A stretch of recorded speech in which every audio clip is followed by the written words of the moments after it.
주먹 쥐고 여기까지. 그래서 길 때는 80cm, 짧을 때는 30cm. 보통 30cm 생각합니다. 예.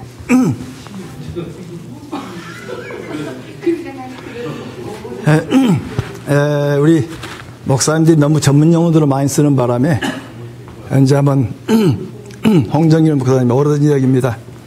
언제 한번 얘기하면서 기가 막힌 얘기를 밤 10시에 안수 집사 카이스트에 박사로 계속 교수하시는 그 집사님이, 안수 집사님이 밤중 10시에 전화해가지고 성령의 역사가 히스토리가 아니고 워크군요.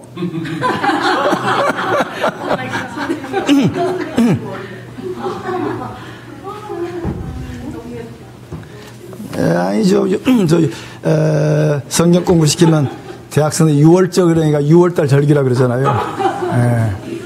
이제 너무 우리가 언어에 대한 설명 없이 막 쓰다 보니까, 그래서 기도도 안 가르치니까 목사가 하던 말 장로가 쓰고 장로가 하는 말 집사가 쓰는 거잖아요. 말들이 비슷비슷하잖아요. 성경 자체를 안 가르치니까. 그래서 제일 좋은 건 성경 자체를 가르치는 게 제일 좋은 방법입니다. 교리를 가르치고 나니까 성경이 죽어버립니다. 자, 이제 또 들어가십시다.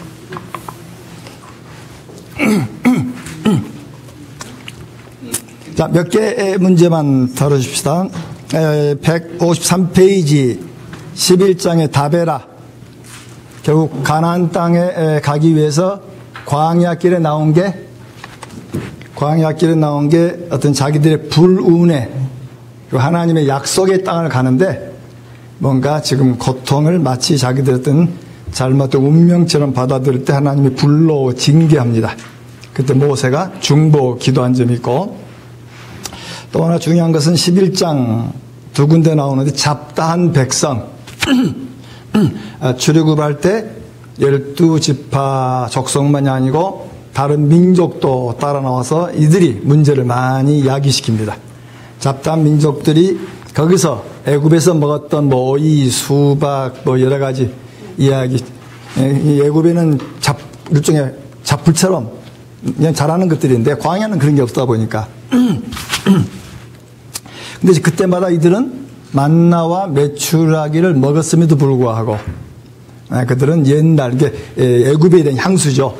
일단 식민지 근성이죠.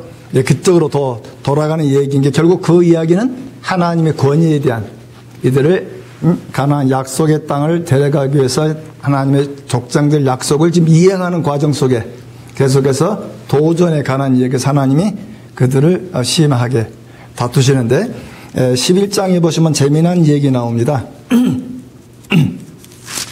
11장에 가면은 백성들이 하도 불평을 하고 먹을 게 만나밖에 없다. 그래서 만나라고 하는 것은 11장 7절 8절 보면 가시 같고 진주 같고 과자, 마치 지금 우리 후식처럼 비스켓처럼 좀 달짝지근한 것이 난 것 같아요.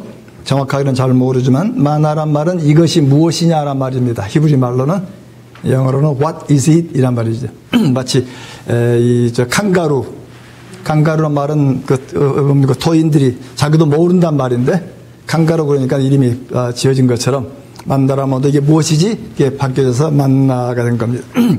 그래서 이 후식까지 맛있는 것도 한두 끼는 문제가 없지만 매번 먹기는 쉬운 일들은 아니죠. 그러다 보니까 이제 불평이 나오게 되고, 그러자 11절에 보면 11장 11절 모세가 이제 하나님께 불평한 얘기가 나옵니다. 불평은 전념성이 강합니다.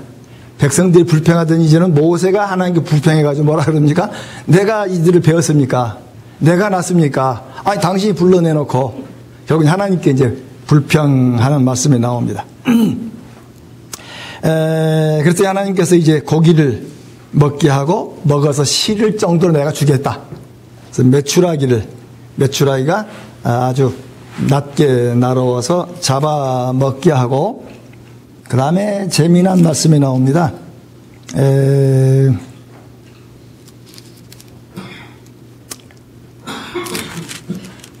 그래서 31절 이하에 가시면 메추라기를 보냈고, 33절 메추라기를 잡아서 먹는데 고기가 아직 이빨 사이에 있어 씹히기도 전에 여호와께서 백성을 진노하고 재앙을 내리십니다. 우리도 개 밥 먹을 때는 건드는 게 아니거든요. 근데 하나님은 지금 밥을 먹기 막 씹고 있는데 하나님이 쳐버립니다. 재미난 것은 출애굽기 16장부터 8장까지 보면 5개 사건이 있습니다. 물 문제, 고기 먹는 문제, 만나 먹는 얘기 나오는데 하나님은 그때 징계를 안 하십니다. 근데 왜 민수기는 징계하죠? 하나님은 변덕쟁입니까? 출애굽기에서는 만나 메추라기 나오는데 징계하지 않고 그들한테 만나를 주고 메추라기를 주세요.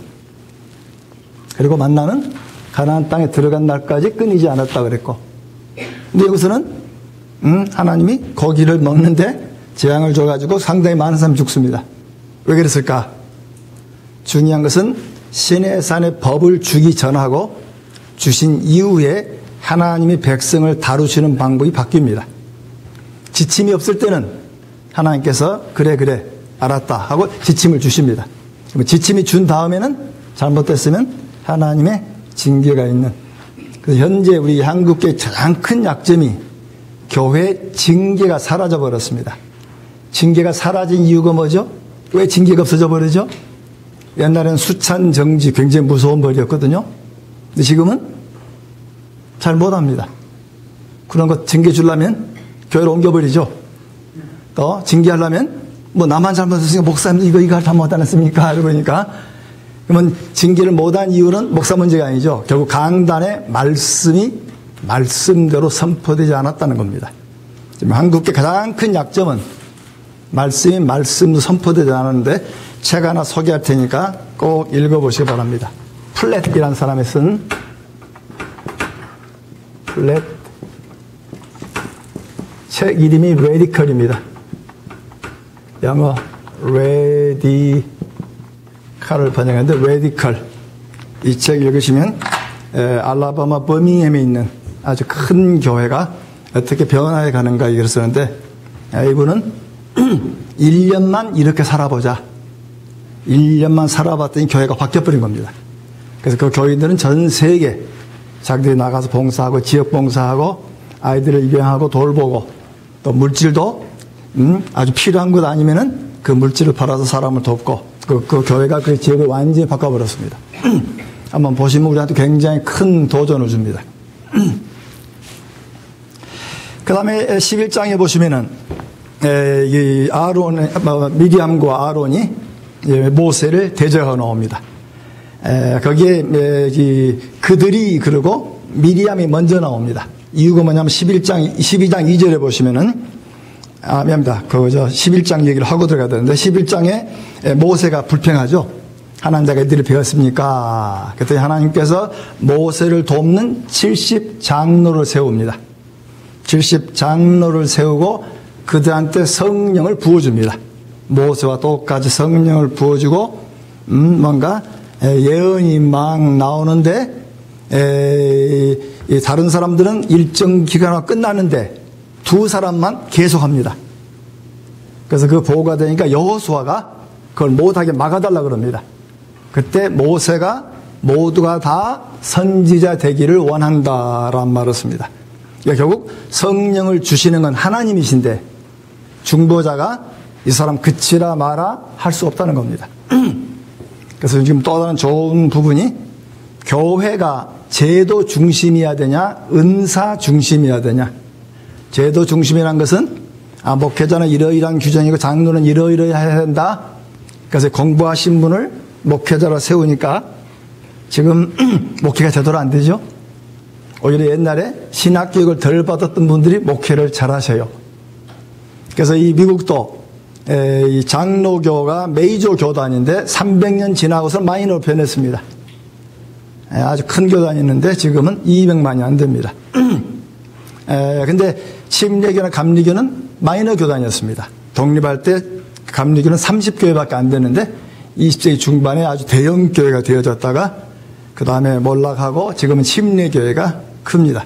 본래 장로교는 이 상류층 기독교다 보니까 목사 되는 과정이 상당히 크고 그래서 하버드나 예일, 프린스턴이 전부 장로교 목사를 만들었던 고급 교육을 시키니까 목사들이 영적인 최전세를 안 가버리고 봉급 잘 주는 교회만 갑니다.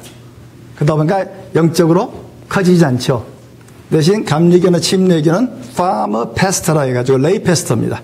시골에 한 20, 30명 모이는데 목사를 모실 수 없으니까 그 중에 영적인 은사, 가르치고 기도하는 은사 있는 분을 회중이 뽑는 겁니다. 회중이 뽑으면 중앙에서 교수들이 와서 가르쳤습니다. 근데 이들은 뭡니까 연봉이 적어도 또 사례를 안 줘도 거기서 사익이 되잖아요. 그러니까 거울을 보실 때 서쪽으로 막 이동할 때 맨 먼저 간 사람이 이 파머 패스터들입니다. 이 교세가 커질 수밖에. 그래서 현재 우리 한국교회도 최근에 레이 패스터들, 평신도 지도자 훈련을 많이 하는 건 좀 성경적인 부분들입니다. 그래서 목회자 한 사람의 평신도 지도자 20, 30명이 함께 묶어져 있어야 일들이 가능한 부분들이 많습니다. 선교사도 마찬가지인데 목사는 보내니까 신학교를 만들고 목사를 만들었는데 전도할 줄 모르니까 또 봉급을 주다 보니까 봉급이 끊어지면 교회가 죽어버립니다. 그래서 우리 교회들은 또 갑자기 선교제 교회를 세워준 게 뜻인지 알고 1,000만 원, 3,000만 원, 또 좀 아주 빈 한 국가 한 200만 원 주면 교회를 안 짓습니다. 교회당을 지었는데 뭐가 문제죠? 교인이 없어요. 그래서 저는 우리 평신도들이 갇혀서 도우셔야 됩니다. 평신도가 평신도를 가서 키우는 거고 또 평신도가 자기가 일해서 11조 한다는 사실을 가르쳐야 됩니다. 목사가 11조를 가르치면 배우는 사람 뭐가 생각하죠? 자기 밥 먹으려고 그런 거 아닌가? 근데 오히려 제가 중국교회 평신도를 많이 보냅니다. 평신도가 장로님이 가서 11조를 얘기하고 얘기하면 그들은 그걸 그대로 답습니다. 왜? 평신도가 하니까. 그래서 오히려 교회가 좀 더 윤택해지는 부분들이 있으셔서 가능하면 여러분들도 1년에 한 번, 2년에 한 번은 휴가 내셔서 1주, 2주 선교지 연락하시고 가서 비행기 타고 가셔서 현지 생활 체류는 선교사하고 부탁하면 해줍니다. 큰 돈 안 들어가니까. 가서 2주간 기술을 가르쳐 주시고 인도해 주신다면 서로 하나님 앞에 윈윈 할 수 있다고 보아집니다. 그 다음에 12장에 가면은 미리암과 아론이 불평합니다. 특히 12장 1절에 모세가 구스 여인을 얻어 결혼한 부분입니다. 구스는 크게 에티오피아로 해석하든지 아니면 남쪽 예멘, 사우디아라비아 맨 밑에 있는 예멘 쪽의 사람으로 보기도 합니다. 근데 여기서 문제가 뭐냐면 지금 십보라가 어디 갔느냐? 십보라가 구스 여인이냐? 십보라가 죽은 다음에 다시 재혼한 거냐? 논란이 많습니다만 아마 재혼한 이야기가 아닐 것인가? 그러면 구스 여인이라 그러면 이방 여인입니다. 그럼 성경이 이방 여인과 결혼하지 말라 그랬는데 성경에는 모든 지역의 이방 여인과의 결혼이 반대된 것이 아니고 가나안 지역에 거하는 이방 여인을 반대한 겁니다. 왜? 그들의 잘못된 종교를 따라오기 때문에. 그래서 이방 자체 모든 것을 막아버린 것이 아니고 가나안 지방에 있는 사람과의 결혼 문제. 그래서 그런 부분 나중에 솔로몬이나 나중에 학계 스가랴 에스라 때 문제가 많이 나타난 것을 성경에서 읽어볼 수가 있습니다. 특별히 12장에 하나님께서 미리암과 아론이 하나님이 모세하고만 얘기했느냐? 우리하고도 얘기했다는 겁니다.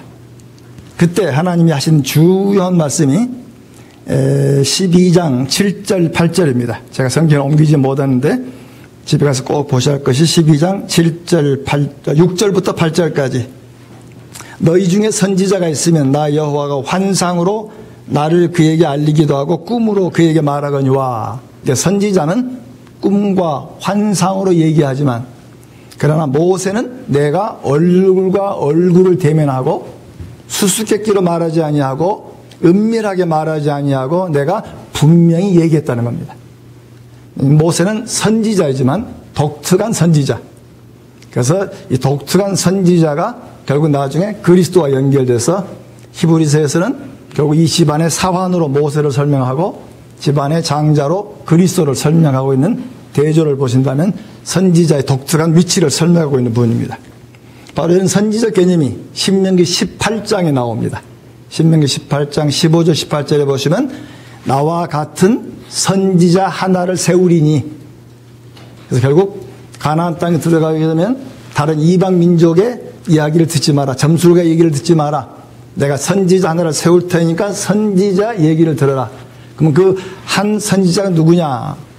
그래서 두 개를 설명. 하나는 선지 제도입니다. 아모스, 이사야 이런 선지 제도가 하나 있고, 그 다음에 이것을 개인으로 단수로 해석했을 때 곧 그리스도로 봅니다. 그래서 신약 성경에 보면은 오실 그의 선지자가 당신입니까라 말할 때는 신명기 18장이 얘기하는 오실 바로 그 선지자입니까? 라고는 질문 속에 주어진 일입니다. 그래서 선지 제도하고 그리스도로 설명하되 두 개 다 중보 개념입니다. 중보 개념이 무엇에 나오냐면 출애굽기 20장에 나옵니다. 20장에 하나님이 직접 십계명을 말씀을 하니까 백성들 우리가 죽을까 하노라. 그래서 직접 말씀하지 마시고 모세를 통해서 말씀해 달라고 하는 이야기를 하나님 받으셔가지고 모세를 대변자로 세웠고 대변자로서 다른 선지자보다 독특한 위치를 가지고 있는 모습을 설명합니다. 결국 이 미리암과 아론도 모세 앞에 도전함으로 결국 미리암이 문둥병에 걸렸고 그 문둥병 이야기가 나오는데 마치 갓태에서 태어난 어린아이와 같은 살갗이 되었다라 아주 심한 피부병, 그래서 그 피부병이 낫기까지 머물렀다가 출발한 얘기가 언급되어 있습니다. 그 다음에 13장, 14장은 이제 12명의 정탐꾼 이야기입니다. 그래서 13장, 14장 154페이지 보시면은 13장, 14장에 보면은 여러 개의 비교가 나와 있습니다. 그 비교를 한 가지로 얘기할 수 있습니다.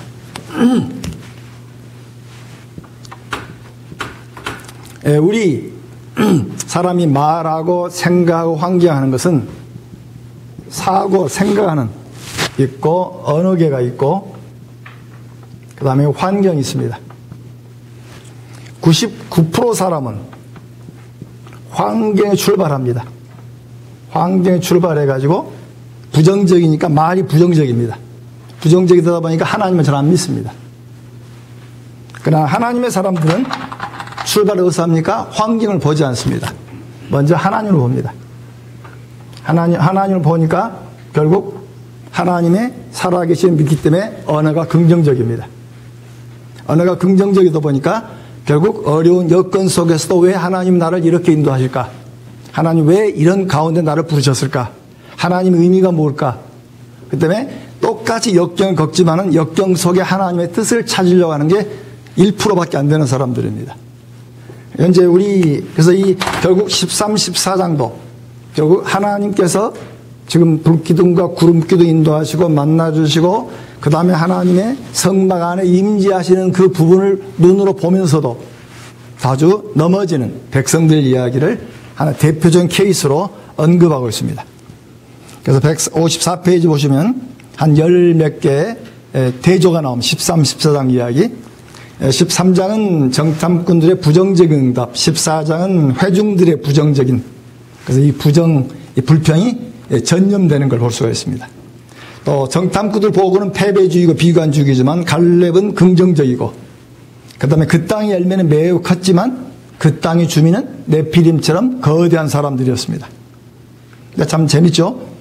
정탐꾼들이 다녀와가지고 그들 아낙 자손 그 사람들 앞에 우리는 메뚜기 같이 보였다 그럽니다.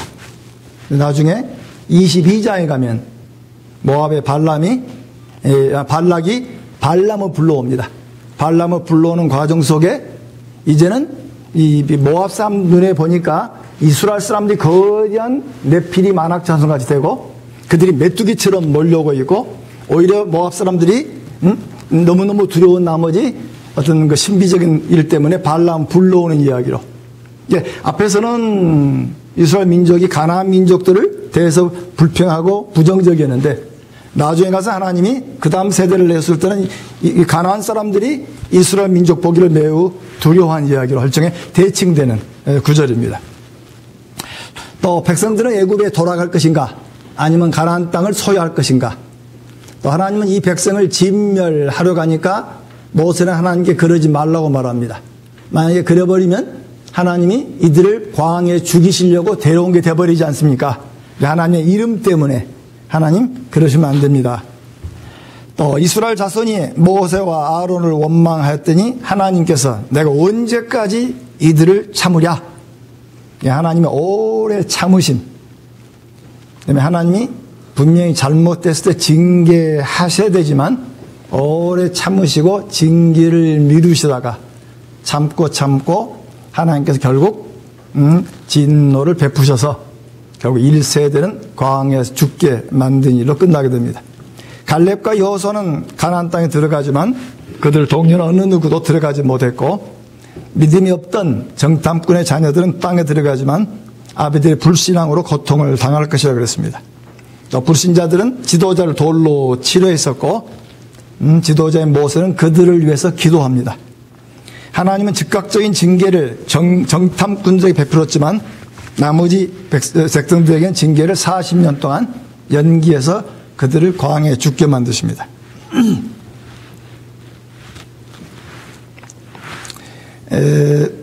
성경 구절들은 여러분이 좀 보시면 그들의 불신앙이 뭔가 또 설교로 많이 들으셨기 때문에 반복할 일은 아닙니다만 여기서 중요한 것은 지도자 중보한 모세의 모습입니다. 14장 13절부터 그다음에 20절까지 그래서 이 14장 20에 보면 하나님께서 어떻게 그 권능을 모세가 여호와 앞에 중재를 하게 되고 그래서 중재를 통해서 하나님께서 그들을 그러니까 징계를 뒤로 미루시는데 그때 14장 22절에 보시면 하나님께서 재미난 말씀합니다. 애굽과 광야에서 행한 내 이적을 보고서도 이같이 10번이나 나를 시험하고 내 목소리를 청종치 아니한 사람은 성경에 기록된 것 말고도 수없이 많은 지금 불평과 원망이 지나왔다는 겁니다. 그래서 하나님께서 갈렙은 온전히 따랐기 때문에 내가 그 땅에 인도하지만 이 민족들은 그렇지 않다라고 말합니다.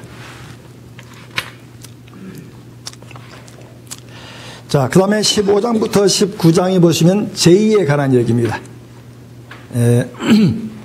거기에 제사 추가에 대한 이야기가 민수기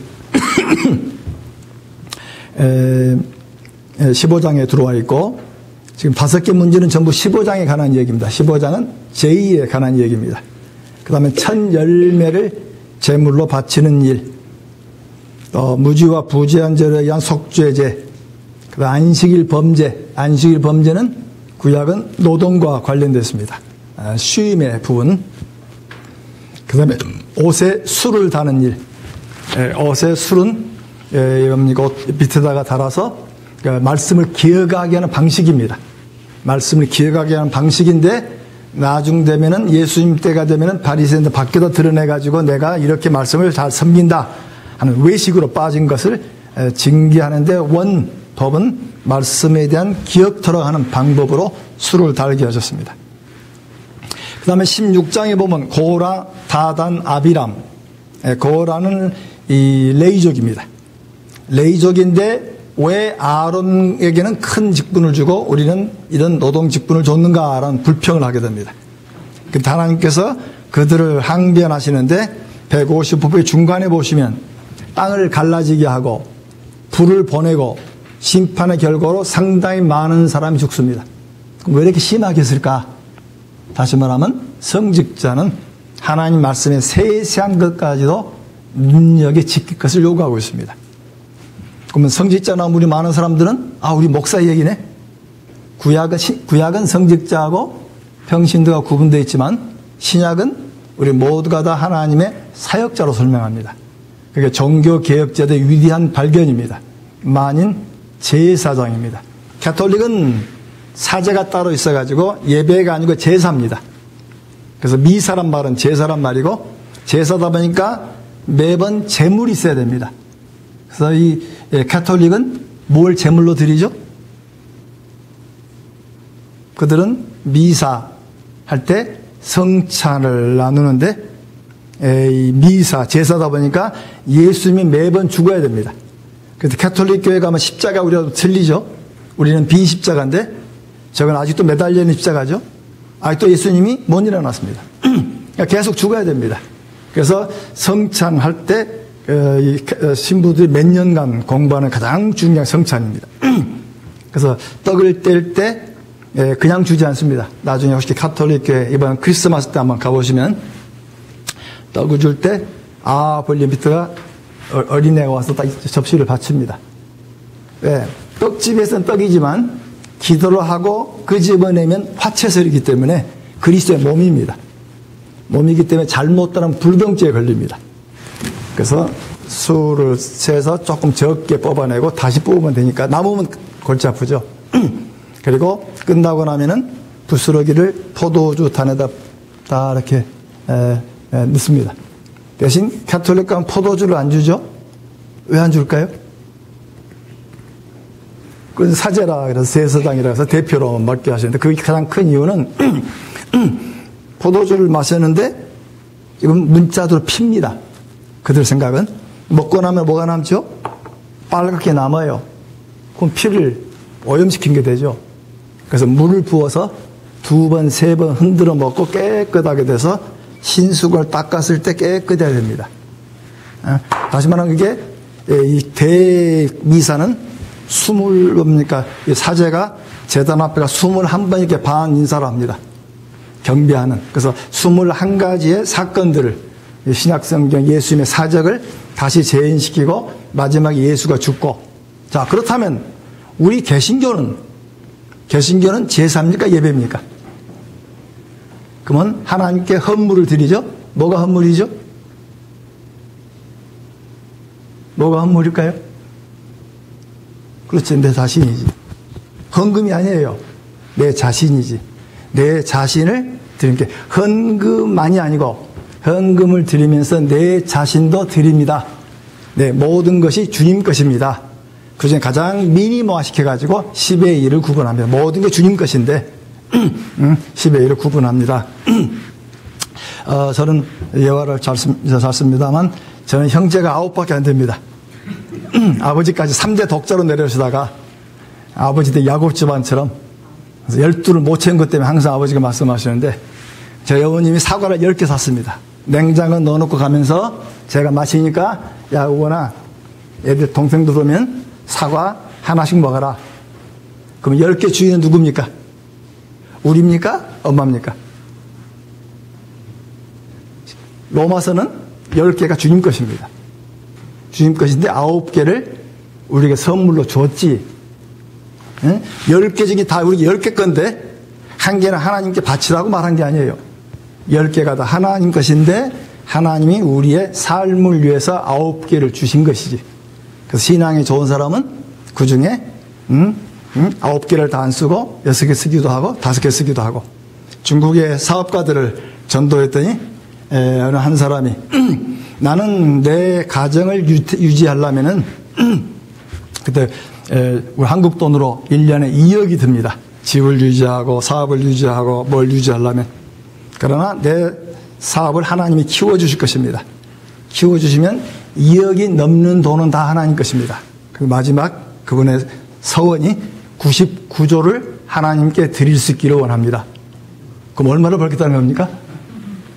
그랬더니 이분이 자기 기업을 상장에 되뿌린 겁니다. 상장에 되거나 이 사람은 같은 옷을 똑같은 넥타이 똑같은 옷을 서너 벌 있습니다. 그리고 다른 옷이 없어요.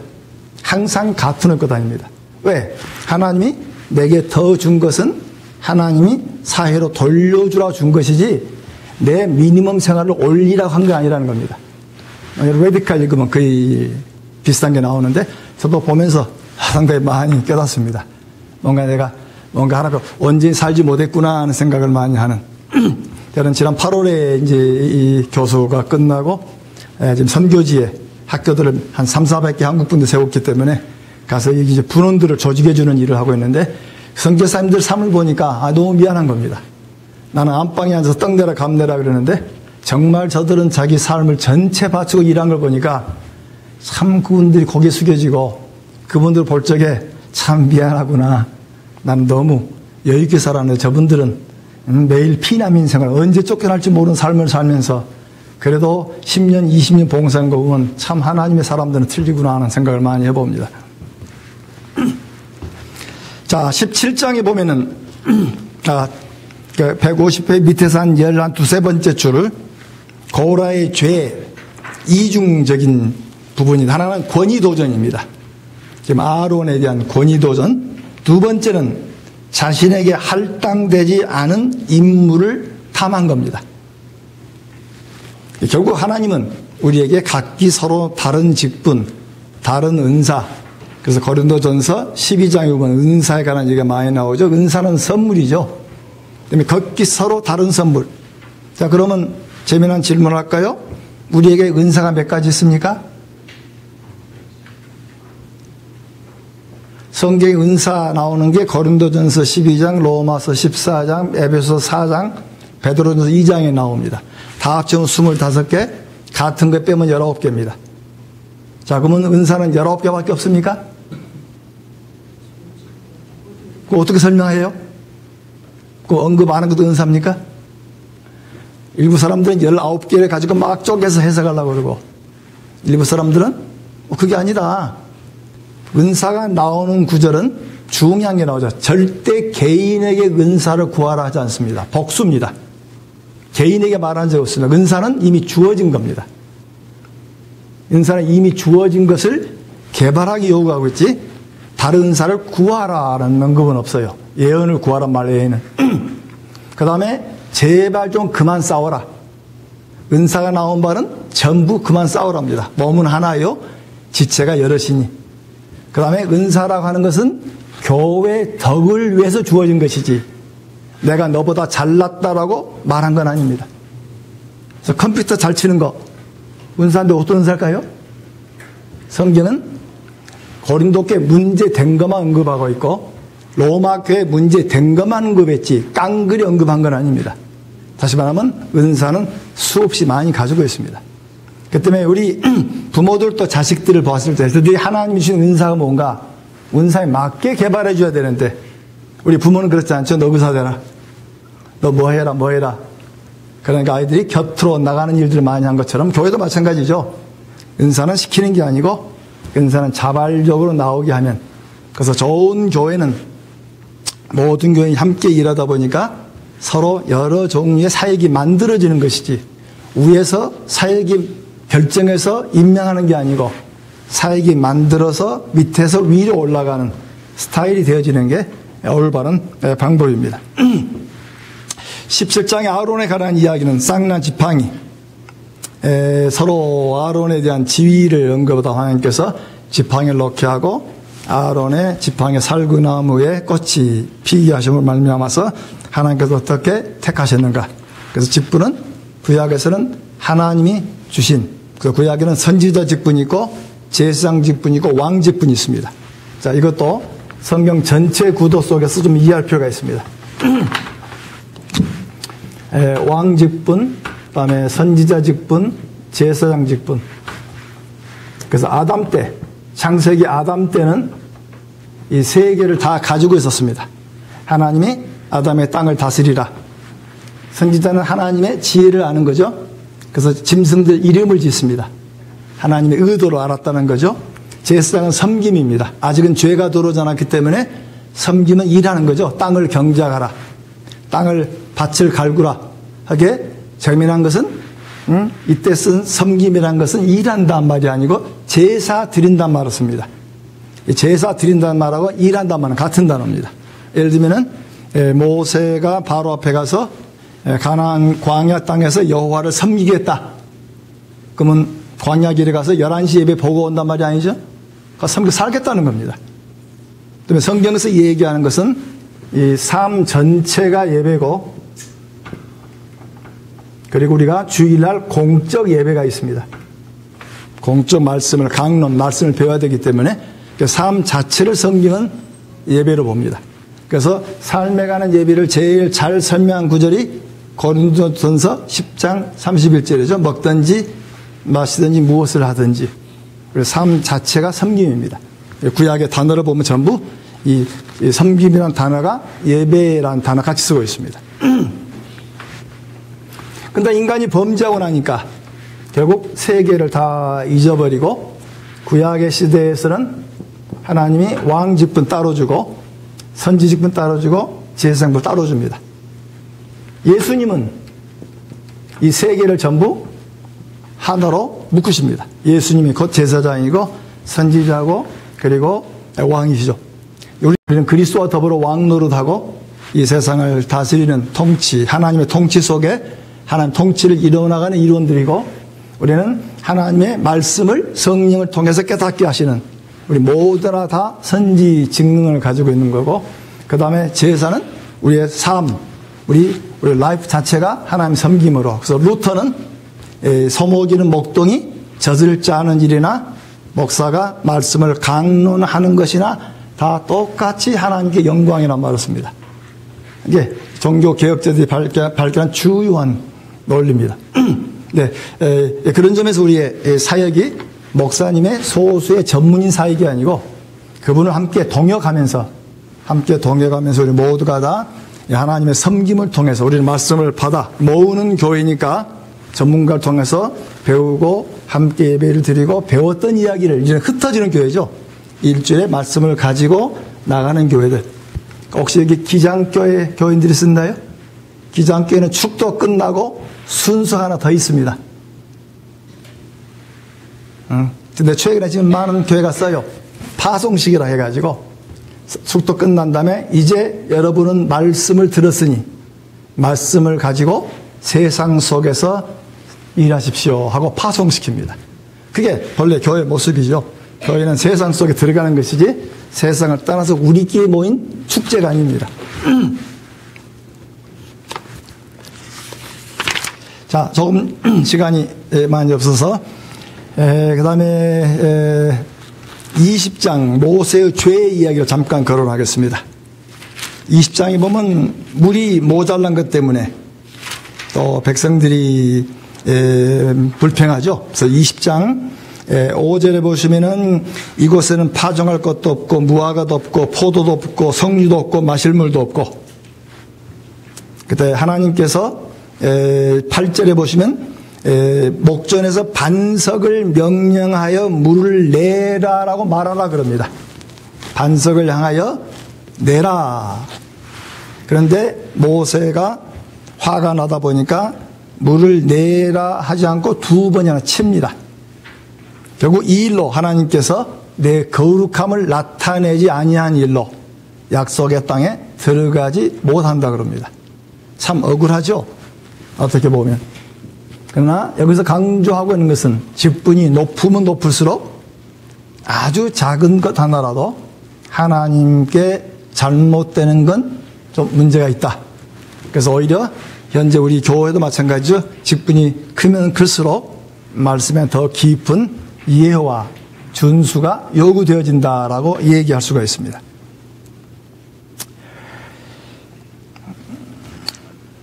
그 다음에 성경 21장에 보시면은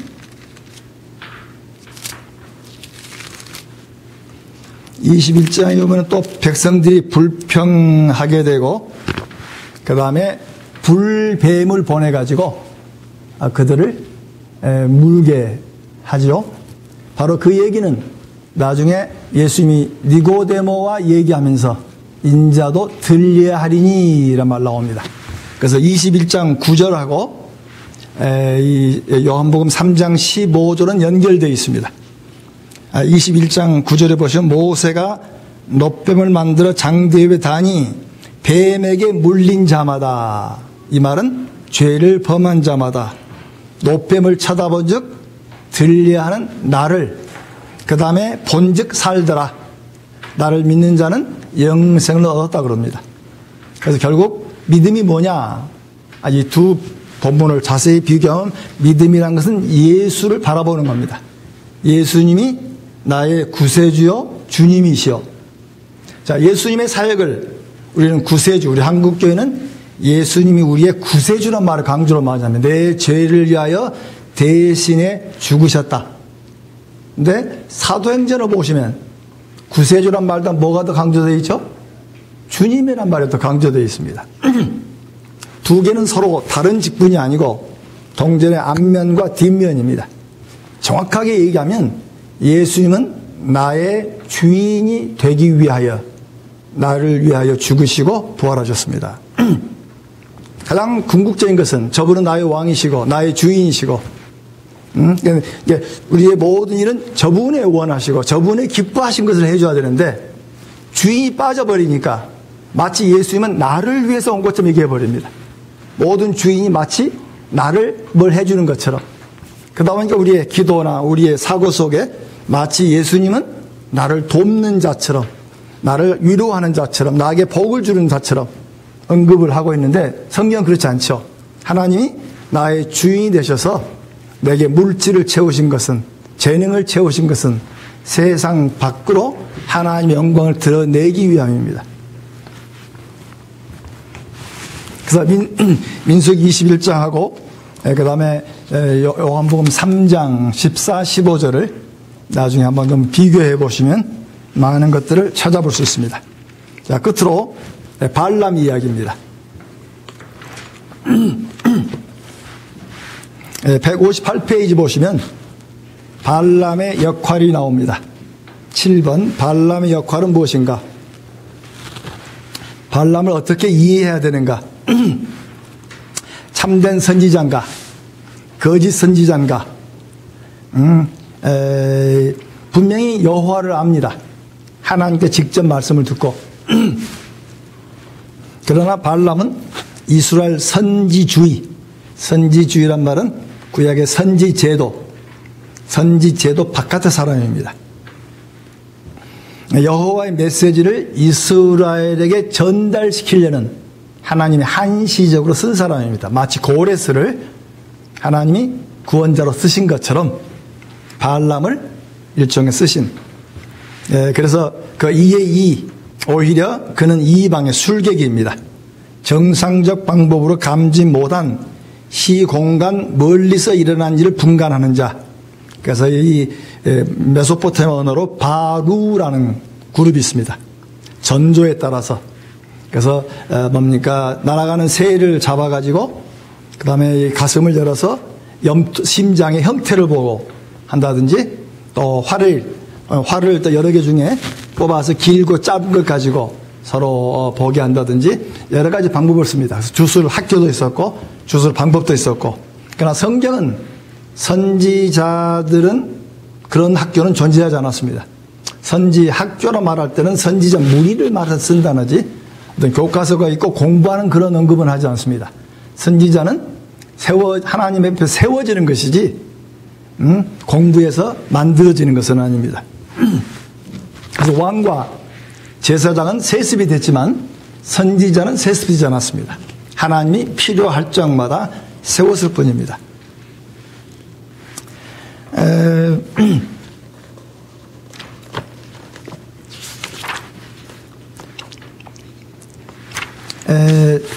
성경을 여러분들이 아마 22장, 24장 보시면 모압의 발락이라는 왕이 이스라엘 민족이 쳐들어오니까 그들을 초자연적인 방법으로 저주하기 위해서 저 유프라데 강, 상당히 멀리 있죠. 유프라데 강에 있는 강가에 사는 많은 돈을 들여서 발람을 불러옵니다. 근데 발람은 그들이 왔을 때 나는 아닌 가겠다. 그때 또 돈을 더 많이 보내가지고 또 오라 그러니까 여호와께서 그럼 가라. 가던 중에 하나님께서 나귀를 통해서 말을 하게 해가지고 결국 나귀도 하나님의 시키는 대로 말하는 것처럼 발람도 하나님이 시키는 대로 얘기한다는 겁니다. 저주를 원했지만 발람이 입을 열기만 하면 모두 축복입니다.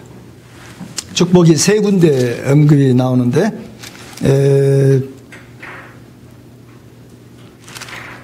23장에 나와 있고 24장에 나와 있고 24장에 두 번 나와 있군요. 한번 보시면 전부 이스라엘의 왕권에 관한 이야기입니다. 조금 더 자세하게 볼 수 있는 게 24장 17절 내가 그를 보아도 이때 일이 아니면 내가 그를 바라보아도 가까운 일이 아니로다. 한 별이 야곱에게서 나오며 한 규. 근데 규란 말은 왕권을 상대하는 막대기입니다. 왕이 들고 있는 왕권을 상대하는 그 왕권이 결국 이스라엘에게서 일어나서 모압을 친다라고 설명되어 있습니다. 그다음에 결국 모압이 이기는 것이 아니고 결국 하나님의 약속하시는 이스라엘 민족이 승리할 것을 설명하고 있습니다. 이 구절에서 재미난 부분은 159페이지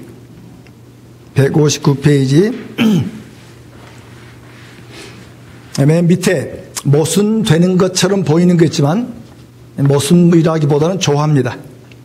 맨 처음에 여호와는 가지 말라고 했다가 두 번째는 가라고 했고 나중에 나귀의 입을 통해서 가서 가되 하나님이 전하는 말만 해라. 그래서 강조된 것은 결국 하나님 말만 전한, 마치 나귀가 하나님의 사자가 시키는 대로 얘기한 것처럼 발람도 시키는 대로 얘기하는 쓰는 통로였습니다. 여기서 일종의 대귀는 밑에서 네 번째 줄, 159페이지 밑에 네 번째 줄, 맹목적인 선견자, 어리석인 짐승 대조입니다. 나귀는 오래전부터 맹목적이고 우둔한 것으로 표현되어 있습니다.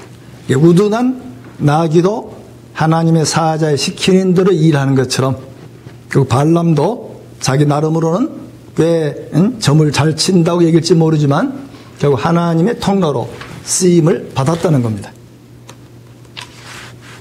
자, 이것과 연결해서 161페이지 보시면 오른쪽에 도표가 하나 있습니다. 160페이지 밑에 C4에 보시면은 종교와 계시의 차이점입니다.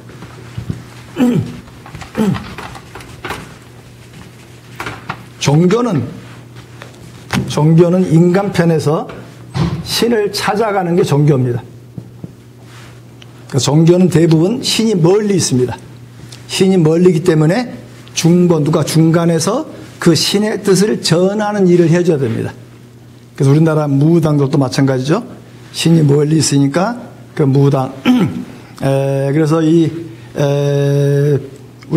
한국은 조상신을 믿다 보니까 조상신은 세계적으로 다 믿는 게 조상이 마치 우리를 도와주다 보니까 저는 제사를 드려본 적이 없습니다만 제사 드린 글들을 보면 재미난 얘기가 나오더군요.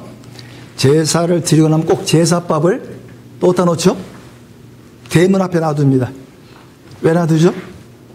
바닷가에 있는 사람들은 바다에다 뿌립니다. 왜 그럴까요? 여기는 자손이 있어가지고 귀신을 먹이는데 자식이 없어가지고 귀신을 먹이지 못한 사람은 화가 나니까 이 집에다 저주할지 모르니까 제발 이거 잡수시고 화내지 마십시오. 마치 구약이나 종교에서는 제사는 신을 먹이는 개념입니다. 근데 레위기는 성경의 제사를 하나님 먹는 개념으로 설명을 안 하려고 그냥 예를 씁니다. 하나님과의 교제 이야기를 끄집어내는 것이지. 그래서 우리 기독교는 성경은 하나님이 인간을 찾아오십니다. 그래서 신명기 18장에 보시면 1절부터 9절까지인가 계속해서 너희들이 그 땅에 들어가면은 점술가 이야기를 듣지 말라. 점술가를 죽여라 하고 신명기 여러 군데서 나옵니다. 다시 말하면 인간은 중보자가 필요하지 않습니다.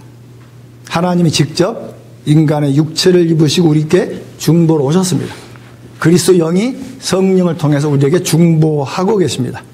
그때 우리들은 가능하면 말씀을 통해서 그래서 가장 좋은 신앙생활은 성경을 많이 읽는 겁니다. 가능하면 성경을 좀 많이 읽으시고 최근에 성경 음성으로 나온 것 많고 1.4배 속도 나온 거 있습니다. 그거 끼시고 계속 들으시면 나중에 성경이 능해집니다. 하나 좋은 예로 지금도 늦지 않았습니다. 영어가 안 되건 중국어 안 되시건 또는 성경도 계속 들으면 세포가 그걸 인지하는 미니멈 기간이 6개월입니다.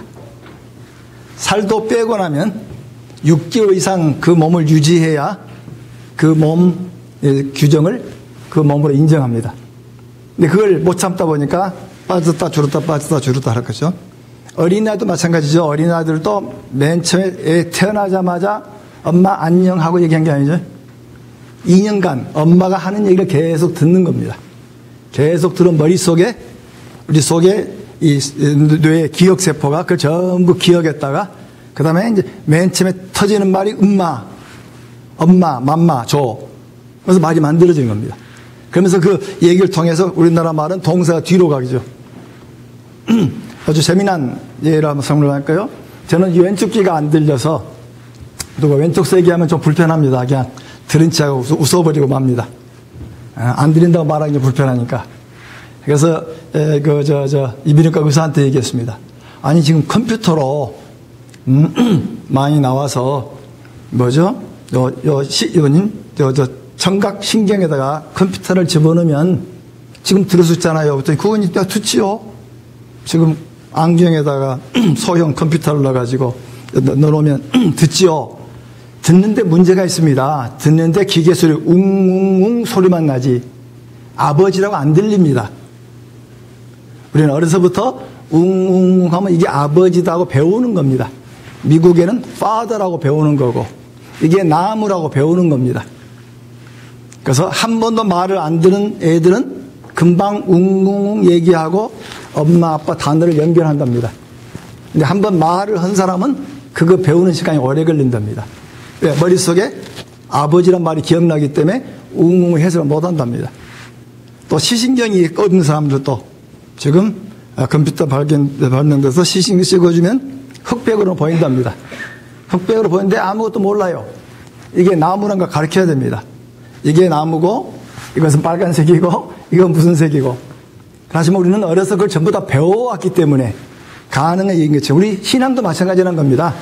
말씀을 계속해 듣는. 그래서 반복해서 계속 듣는. 그러니까 중국에서 아주 신학교를 잘하는 한족들 보면 1년 동안에 성경만 가르칩니다. 신학은 안 가르칩니다. 200도 안 하면 2학년 안 올려줍니다.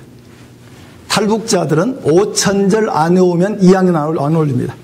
보통 5천절 만절 외웁니다. 왜? 성경 없이 들어가야 되기 때문에.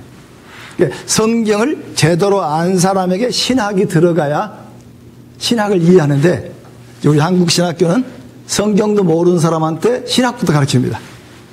그러니까 공부를 잘하는 사람이 목회를 못하는 이유는 이 배운 신학을 여기다 가르치려고 그럽니다. 지금 교회에다 신학 가르친 게 아니죠. 저도 필요한 건 성경이지. 쉽게 말하면 영어를 할 줄 아는 사람에게 영어 문법을 가르치는 게 정상적 방법입니다. 우리나라는 영어 문법부터 가르칩니다. 그래서 토플 점수가 잘 나오면 영어 잘한다 그럽니다. 근데 토플 점수가 잘 나와도 미국 가면 말 하나도 못 들어가지고 문제가 참 많습니다. 그래서 다시 말하면 우리 신앙도 성경에 기초된 위에 세워져야 되는데 그렇지 않다 보니까 그러다 보니까 이단들이 굉장히 바로 하고 있고 지금 우리가 850만 정도 교인을 생각하죠. 그중에 200만을 이단으로 보는 이유가 교회가 성경을 안 가르치기 때문에. 특별히 좀 문제된 게 뭐죠? 신천지 성경 공부 그거 가짜인데 그 은유가 뭐냐는 얘기를 한 달 동안 계속 반복하면 성경을 그렇게 해석한 줄을 배워버립니다. 그래서 그걸로 보니까 한번 들어가면 못 나오는 겁니다. 교회는 성경 안 가르치고 설교만 하죠. 설교는 30분 설교하면 성경을 아끼면 5분짜리 메시지입니다. 5분 이야기를 이해하기 쉽게 만들다 보니까 결국 그러니까 우리 교인들이 항상 답답하고 영적으로 가라하고 하는 것은 성경 자체를 읽지 않았기 때문에. 그래서 가능하면 여러분들 성경을 좀 많이 보시는 것이, 성경을 보게 되면 결국 점수를 찾아갈 필요가 없고 우리나라 상당한 점쟁이들이 자기 큰 고객이 기독교인이랍니다.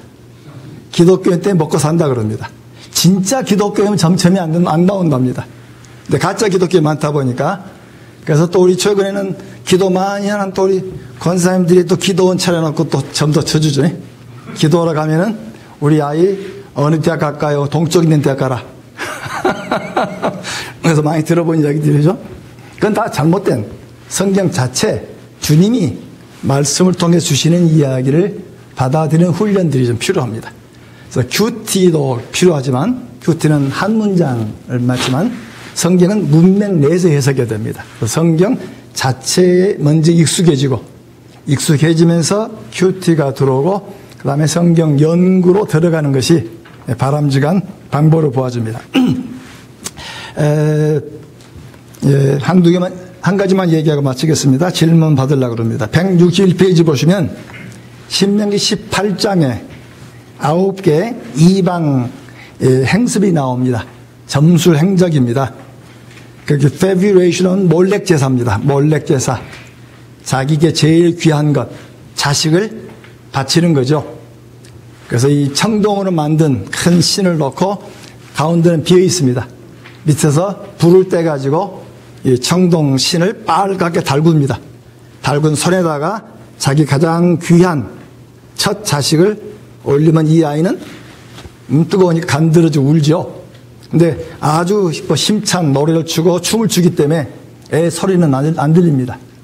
그래서 결국 하나님이 가장 가증한 가장 큰 죄, 몰렉 제사. 그 다음에 점술가는 점치나 제비를 뽑는 것. 그래서 점술가도 여러 가지 나오는데 뒤에 보시면 점치는 사람, 신탁의 사람, 앞니를 말하는 사람, 징조를 말하는 사람. 그 다음에 악령에 의한 마술들. 그 다음에 죽은 자, 강령술. 그래서 이 네 종류가 나와 있습니다만 성경은 9개 이야기를 네 종류로 나오는데 성경은 어느 것도 안 된다. 하나님은 직접 찾아와 주시고 말씀으로 언급하셨기 때문에 성경을 통해서 언급하도록 요구하고 있습니다. 자, 시간을 2시간 내에 마치려다 보니까 큰 필요한 것만 언급했는데 큰 흐름들이 이해가 되는지 모르겠습니다. 가장 큰 흐름은 하나님의 권위에 대한 도전이 민수기의 큰 주제입니다. 그래서 하나님의 도전은 결국 모세 권위에 대한 도전, 말씀의 중재자에 대한 도전. 그럼 오늘날 우리가 적용한다면은 목사 얘기보다는 말씀에 대한 부분이죠. 이 말씀을 통해서 얘기하기 때문에 말씀을 제대로 따르지 않는다면 결국 하나님의 권위에 도전하는 게 되고 그 말씀이 지켜지지 않는다면 결국 잘못된 우리의 신앙 생활이라고 얘기할 수가 있습니다. 자, 끝으로 36장하고 그 다음에 27장에 보면 남자만 상속한 것이 아니고 남자가 없을 경우에는 여자에게도 상속이 나옵니다. 그 다음에 여자에게 상속이 주어질 경우에는 다른 지파 남자하고는 결혼을 못하게 만들었습니다. 왜 그럴까요? 이유는 하나님이 지파별로 땅을 경계를 줬습니다. 이 지파의 땅이 다른 지파로 넘어가면 안 되기 때문에 왜? 땅은 남자로 이어집니다. 그래서 여자에게 나들이 없을 경우에 딸에게 주어도 좋다. 그러나 단 조건은 다른 지파와 결혼해서는 안 된다. 그래서 하나님이 주어진 경계를 지키도록 하는 방법이었고 그래서 그 땅을 가나안 일로 팔 때 문제가 생기기 때문에 희년법을 주었고 안식년법을 주었고 그래서 예를 들면 안식년에 땅을 열매를 따더라도 손이 닿지 않으면 따지 말고 가장자리는 베지 말고 일부는 흘려놓고 그 땅이 없는 자들이 먹어서 공평에 살도록 하는 그래서 신명기 15장 3절 4절에 보시면 너희들 가운데 가난한 자가 없이 하라. 똑같은 내용이 사도행전 2장 42절에 나오죠.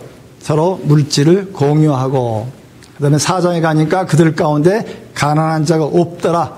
초대교회의 가장 중요한 것은 공동체였습니다. 공동체는 함께 나눔이었습니다. 그리고 교회도 예배 공동체만이 아니고 삶의 공동체입니다. 그래서 예배와 삶이 함께 주어지는데 우리가 삶의 공동체 예배를 구분해 버렸습니다. 많은 교인들은 주일날 와서 예배 드린 것만이 마치 우리 할 일로 간주하다 보니까 생기는 문제가 좀 많이 나타납니다.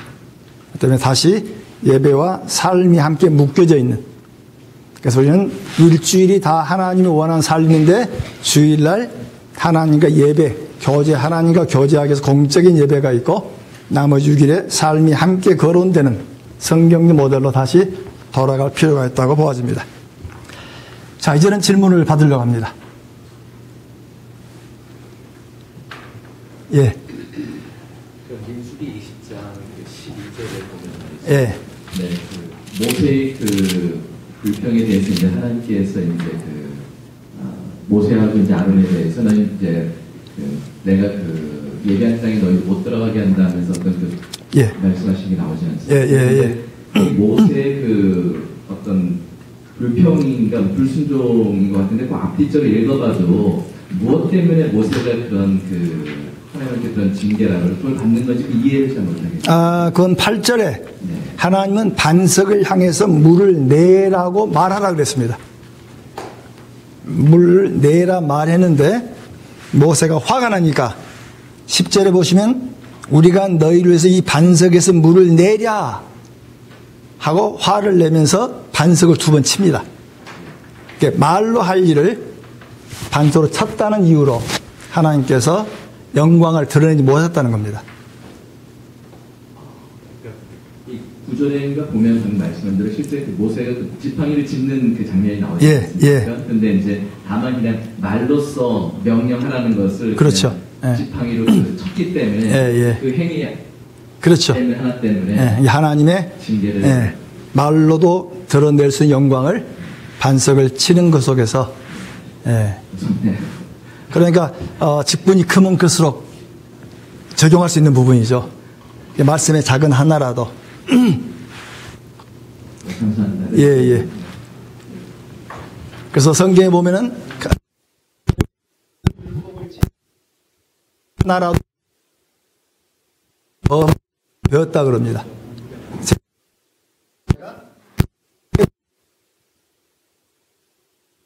거짓말 얘기하는 것은 것이나 저것이나 은혜냐 뭐 그렇게 얘기를 할 때 그 99가지를 잘못해도 하나를 99가지를 잘해도 은혜는 99가지를 잘못해도 하나를 잘하면 그렇게 돼 율법의 잘못 그것인 것이지 인간이 100%를 행할 수 없다.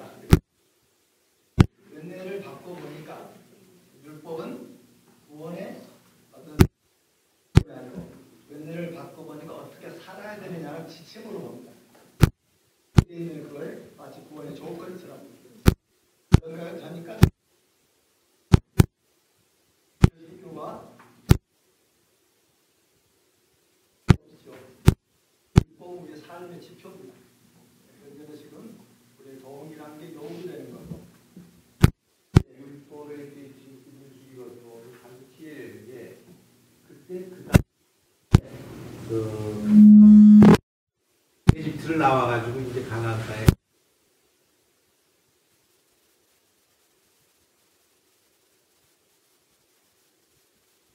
그건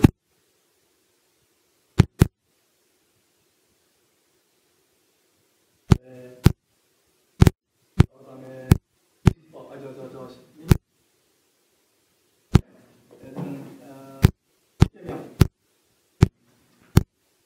도덕법 의식법이 있고 그다음에 민법이라고 하는 10개명만 나는 말이지만 깊이 보면 없어졌지만 우리 성경에 전부 경건으로 설명됩니다. 설명되어 있고 없어져 남아있죠. 여기는 뚜껑을 하나 신명이 말씀 안에서 점점 보여줘야죠. 생각 오법에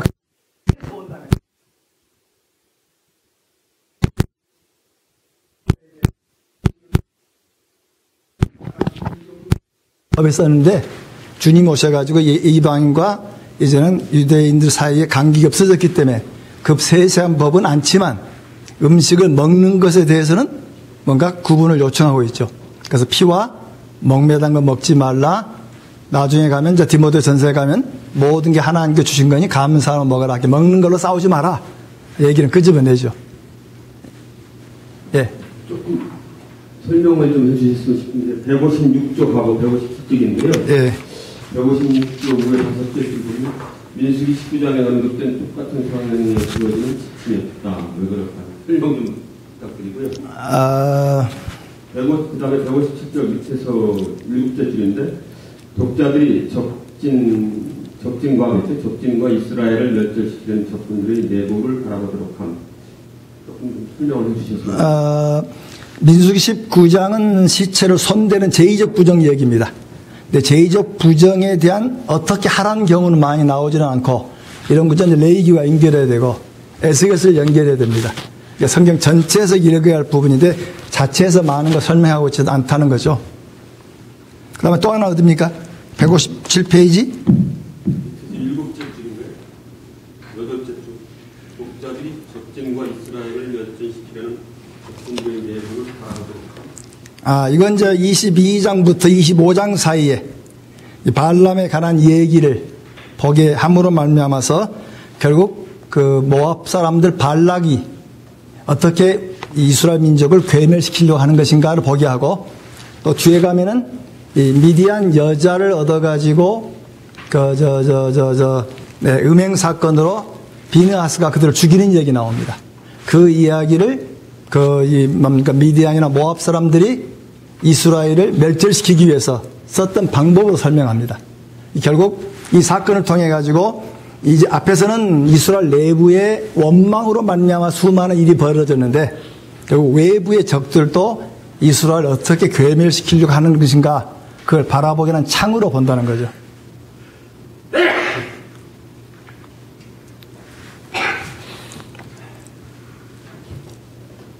또 질문 있습니까?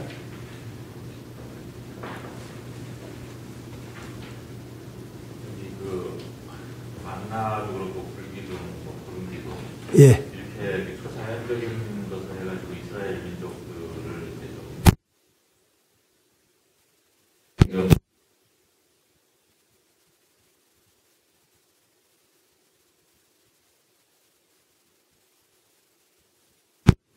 생각이 되는데, 그다음 여러 가지 말도 안 듣고 이렇게 되는 그런 이스라엘들이 좀 고든 백성인데 현상이 일어나는 건 그 당시.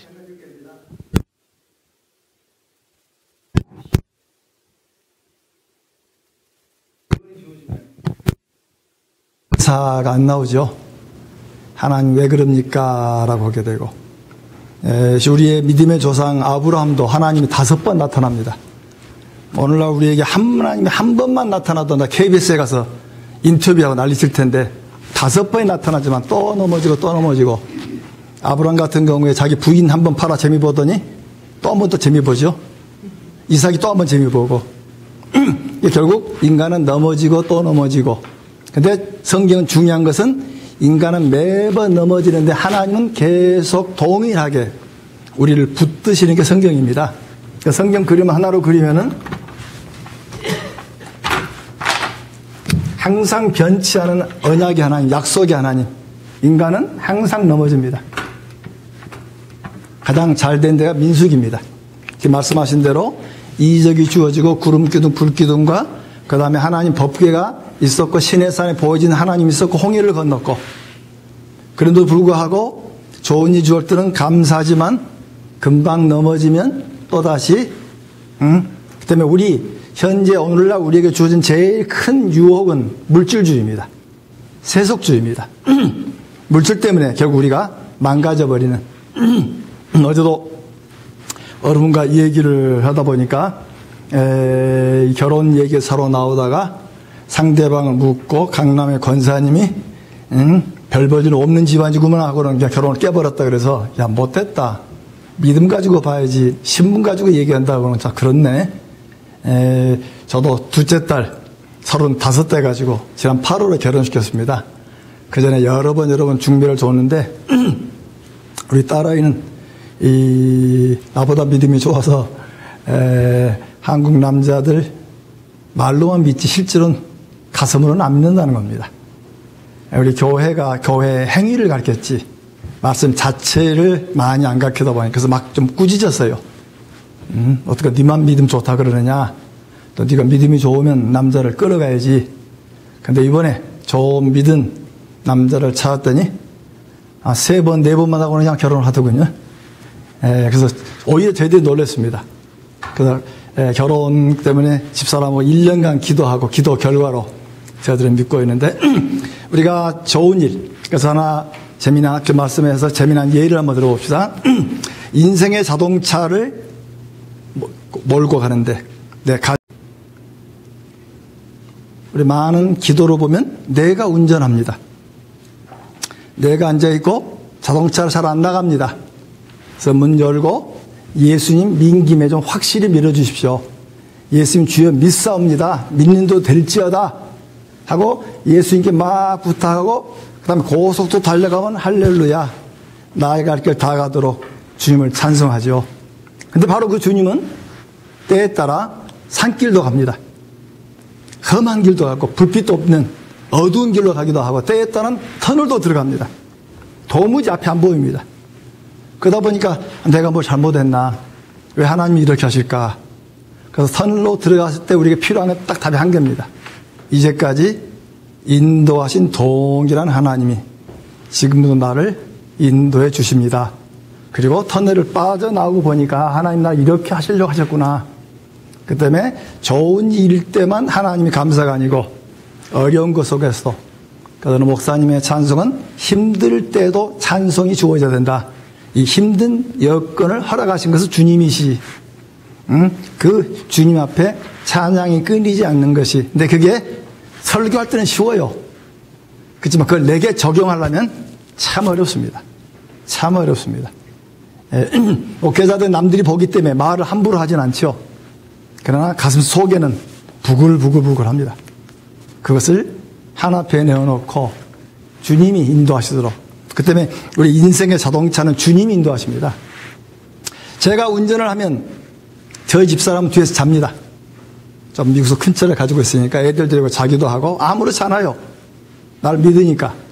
근데 한 번은 저 집하고 교회하고 60km 떨어진 집 살다 보니까 주일 아침에 차를 가지고 나오고 2km 못 가져 나오니까 그래서 이제 오후에 일 마치면 보통 들어가는데 들어가려고 하니까 갑자기 신방을 누가 요구를 해서 저희 집 부근에 사는 장로님한테 우리 집사람하고 애들을 좀 데려다 달라고 했습니다.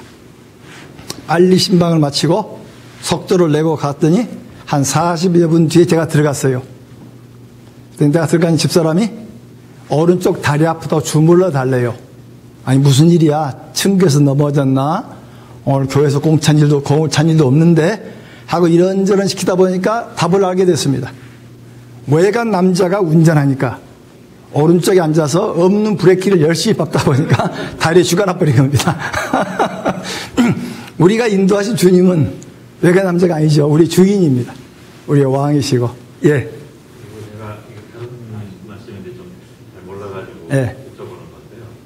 그 믿음으로 구원을 받고 그다음에 행함으로 해가지고 상급을 받는다 이렇게 말씀하시는 목사님. 그것도 맞는 말씀이에요. 그렇게 해석하기도 하고 구원 자체를 상급으로 보기도 하고 두 개 다 맞는 답으로 봅니다. 어떤 구절은 천국 가는 상급으로 설명하고 있고 어떤 구절은 구원 자체 상급으로 설명하고 있고.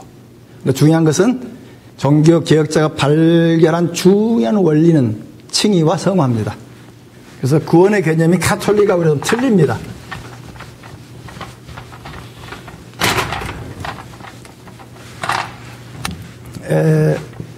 이 그림을 보면 예수 믿기 전, 예수 믿은 후, 그 다음에 하나님 보시기에 선, 하나님 보시기에 악.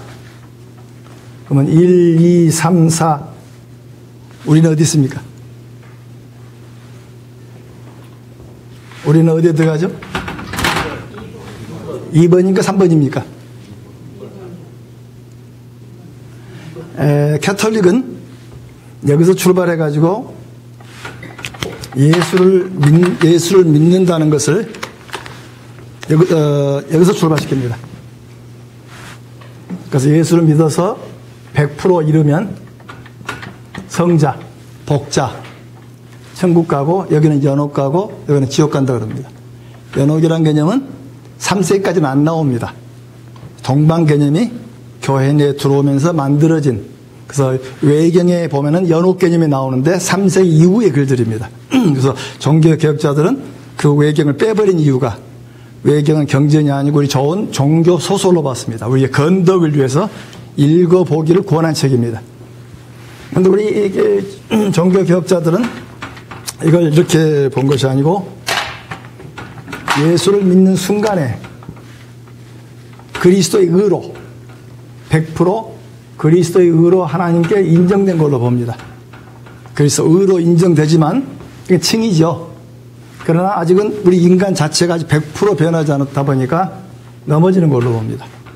그래서 넘어졌다 이렇게 커져가지만 이 땅에 살면서 100%에 이른다고 보진 않습니다. 주님 부를 때 바로 영화로 간다 그럽니다.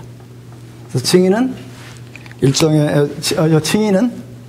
법정 개념입니다. 하나님 법정에서 너 죄 없다 하고 우리를 보신 것이 아니고 내가 덧입혀진 그리스도의 공로를 보시고 주님이 죄 없다라고 선포하는 겁니다. 그래서 그때 하나님은 법정 판사로 일하신 겁니다. 내 대신 죄값을 지불했다. 제가 어느 가게에 들어가서 이걸 훔쳐 나오면 좀 두 가지가 문제가 됩니다. 하나는 이 물건의 증거 때문에 죄과가 생깁니다. 이거 하면은 몇 년의 징역에 처한다. 그 죄가에 따라서 사법은 결정합니다. 또 하나 생긴 게 뭐냐면 내가 이걸 훔치려고 하는 부패된 심성은 사법이 처리 못합니다. 그래서 그때는 이 성화의 과정은 하나님이 외과 의사입니다. 외과 의사 우리 가르침은 절개하고 우리 속의 죄의 속성들을 다 끄집어내 주시는, 넘어지고 또다시 이루어지고 넘어지고 또다시 이루어지고. 그래서 예수를 믿고 처음 믿을 때는 9개, 10개 중에 1개밖에 못하던 사람이 나중에는 2개, 3개, 4개, 그래서 성숙에 가는. 근데 성숙은 믿음의 연륜과 연결되지는 않습니다. 말씀 속 깊이 순종하는 사람은 성숙이 빠르고 순종하지 않아서 성숙이 좀 늦죠. 그래서 우리가 칭의와 성화를 구분하는 것은 굉장히 중요한 성경의 발견입니다. 그런데 한국교회가 문제가 뭐냐면 칭의와 성의를 혼돈해가지고 예수만 믿으면 다 끝나버린 걸로 봐버립니다. 그래서 시중에 아르뱅주의라는 책 나왔죠? 아르뱅주의 한번 책을 사보셔요. 아르뱅주의. 우리 무슨 목사님 썼는데 아르뱅주의. 칼빈은 영어에서 불란스 말은 깔뱅입니다. 깔뱅, 그 다음에 아르멘저는 아르메니안. 이게 알미니안주의하고 칼빈주의가 서로 좋은 것만 빼쓰는 겁니다. 우리 한국교회가 성화를 잘못 이해했다 해가지고 아주 적나라하게 지적한 책인데 한번 읽어보시면 도저히 많을 겁니다. 결국 우리가 그리스도로 은혜를 받지만 은혜 안에서 성숙해갈 것을 요구하는 것을 히브리서 5장에 보시면 때가 오래되었으므로 마땅히 선생이 되어야 할 터인데 아직도 젖이나 먹고 단단한 식물을 먹지 못하는구나. 그래서 젖이나 먹는 것은 현대 번역에서는 bottle drinker입니다. 젖병 빠는 사람. 단단한 음식을 먹는 것은 meat eater라 그랬습니다. 고기 먹는 사람. 결국 우리가 60년 믿어도 장로님, 권사님들이 기죽이 차고 있어요. 아직도 본인이 말씀을 잘 못 읽고 깨닫지 못하고 또 자기의 궁극적인 회개가 없고 이런 많은 문제를 끼있다 보니까 인간의 좋은 자기의 그럴듯한 의견 받다 보니까 말씀이 많이 깨트려진 것이 아닌가. 원래 이제 알미니안주의는 하나님과 우리와의 구원관계 속에 칼빈은 전적 구원을 얘기했고 알미니안주의는 인간의 행위를 약간 인정합니다. 둘 사이에 굉장히 좀 악유가 있습니다만은, 근데 우리 한국교회는 두 군데 다 자기 좋은 것만 가져와 가지고 붙여버렸다는 겁니다. 그래서 아마 아르뱅주의 읽으시면 상당히 공감이 좀 많이 갈 겁니다. 자, 이쯤에서 맞춰도 되겠죠? 예, 잠깐 기도하고 마십시다. 우리 하나님, 성경을 배우는 게 지식을 늘려가는 것이 아닙니다. 말씀이 무엇인가 깨닫게 하시고 그 말씀을 우리에게 적용케 하시고 오늘 또 살아있는 그 말씀대로 살아가기를 원하는 간절한 주의 은사를 베풀어 주기를 합니다. 말씀을 읽으면 읽을수록 느끼는 것은 어허라 내 힘으로는 할 수가 없습니다. 주님이 아니었더라면 아버지를 아버지라 부를 수 없었습니다. 성령님이 아니하고는 내가 이걸 지키지 못한 걸 압니다. 내가 자주 넘어지고 또 넘어지지만 성령님이 함께 하셔서 다시 일어나게 하시고 회개케 하시고 다시 주님이 원하신 말씀에 순종해가는 삶을 살도록 축복해 주시옵소서. 우리 주 예수 그리스도 받들어 기도드립니다. 네. 수고하셨습니다.